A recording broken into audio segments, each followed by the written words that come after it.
আয়নাঘর ঘুরে ফেসবুকে যা লিখলেন ভারতীয় সাংবাদিক, এ নিয়ে থাকতেছে বিস্তারিত প্রতিবেদনে।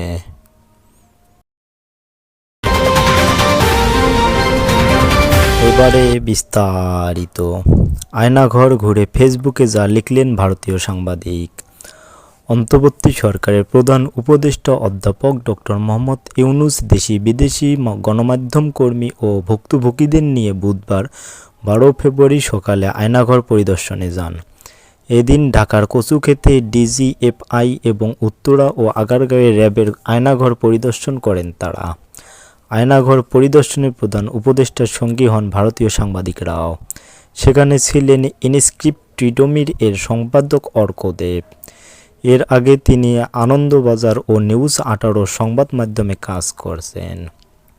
আয়নাঘর পরিদর্শন শেষে অর্কদেব সেখানকার একটি ইলেকট্রনিক্স চেয়ারের ছবি নিচে ফেসবুকে পোস্ট করে লিখেছেন, এই চেয়ারটা দেখে রাখা জরুরি।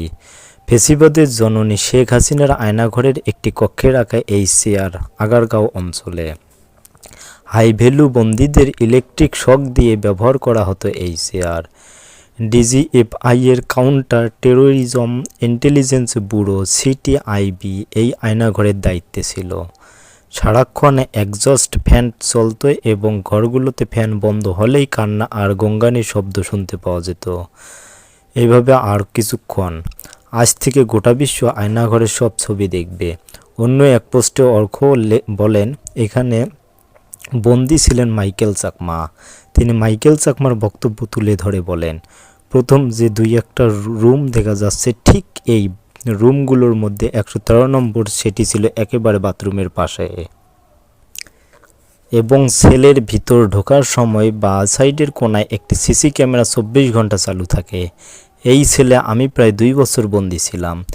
একই লাইনের 117 নম্বর রুমে ছিলাম প্রায় 1.5 বছরেরও একটু বেশি। নিজের রুমগুলোর মধ্যে 104 নম্বর রুমে ছিলাম এ বছরের কাছাকাছি।